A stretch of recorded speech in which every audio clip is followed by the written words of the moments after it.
বাচ্চাদেরকে টাইফয়েডের ভ্যাকসিন দিবেন কি দিবেন না সেটা জানার জন্য গত 2-3 দিনে আমাকে বেশ কয়েকজন জিজ্ঞাসা করেছেন। তো ভাবলাম যেহেতু আলাদা আলাদা করে এই প্রশ্নগুলো আসছে, তাই একটা ভিডিও করি যে আপনারা আপনাদের বাচ্চাদের টাইফয়েডের ভ্যাকসিন আসলে দিবেন কি দিবেন না। তো প্রথমে এই ভ্যাকসিনটা সম্পর্কে জানি। ভ্যাকসিনটা হচ্ছে টাইফয়েডের ভ্যাকসিন, যেটা 9 মাস থেকে 15 বছর পর্যন্ত বাচ্চাদের দেওয়ার জন্য উদ্যোগটা গ্রহণ করা হয়েছে। এবং এই ভ্যাকসিনটা সিঙ্গেল ডোজ, মানে একবারেই দেওয়া হবে।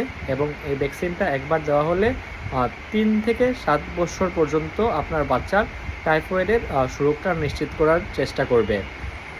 তো এই টাইফয়েডের ভ্যাকসিনটা দেওয়ার উদ্দেশ্য হচ্ছে টাইফয়েড জনিত মৃত্যু কমিয়ে নিয়ে আসা বা টাইফয়েড রোগ প্রতিরোধ করা, বা তারপরেও যদি টাইফয়েড হয়ে যায় সেক্ষেত্রে যাতে এর তীব্রতাটা কম থাকে। তো অক্সফোর্ড ভ্যাকসিন গ্রুপ একটা স্টাডি করেছে। তো সেই স্টাডিতে উঠে আসছে যে আপনাদের বাচ্চাদেরকে এই ভ্যাকসিনটা যদি দেন সেক্ষেত্রে প্রথম 2 বছর টাইফয়েড না হওয়ার সম্ভাবনা 80 থেকে 96%, এবং পরবর্তীতে ভ্যাকসিনের কার্যকারিতা কিছুটা কমে যায়। তখন এই ভ্যাকসিনের পরবর্তী 3 থেকে 7 বছর পর্যন্ত তার কার্যকারিতা হচ্ছে 59 থেকে 80%-এরও বেশি। তো আপনারা যদি এই ভ্যাকসিনটা দেন সেক্ষেত্রে আপনার বাচ্চার টাইফয়েড না হওয়ার সম্ভাবনা এবং টাইফয়েড হয়ে গেলেও তার রোগের তীব্রতা কমিয়ে নিয়ে আসতে চেষ্টা করবে। এবার আসি এই ভ্যাকসিনটা সম্পর্কে। তো এই ভ্যাকসিনটা আসলে WHO প্রি কোয়ালিফাইড ভ্যাকসিন, মানে ওনারা এই ভ্যাকসিন দেওয়ার আগে এটা নিয়ে অনেক গবেষণা করেছে, বাচ্চাদের সেফটি এনশিওর করেছে, তারপরেই এটা জাতীয়ভাবে ভ্যাকসিন প্রোগ্রামের আয়োজন করেছে। এবং অনেকেই এর পার্শ্ব প্রতিক্রিয়া নিয়ে চিন্তা করেন যে এই ভ্যাকসিন দিলে কী কী ক্ষতি হবে। আমরা সকলেই জানি যে কোনো ধরনের ভ্যাকসিন যদি আপনারা আপনাদের নিজেদের শরীরে কিংবা বাচ্চাদের প্রয়োগ করেন সেক্ষেত্রে ভ্যাকসিন সাইটে ব্যথা হতে পারে, ফুলে যেতে পারে, লালচে দাগ হতে পারে, জ্বর, মাথা ব্যথা, ক্লান্তি, বমির ভাব বা বমি এগুলো হইতে পারে।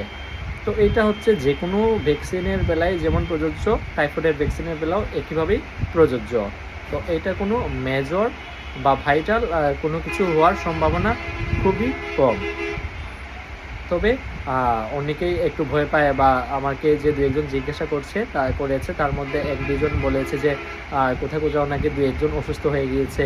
তো আমি যদি ওনাকে এইভাবে বললাম যে একটা স্কুলে যদি 500 বাচ্চা থাকে, নর্মালি তো স্কুল, মাদ্রাসা কিংবা ওই টাইপ বড় বড় সেন্টারগুলোতে গিয়ে তো ভ্যাকসিনগুলো দেওয়া হচ্ছে।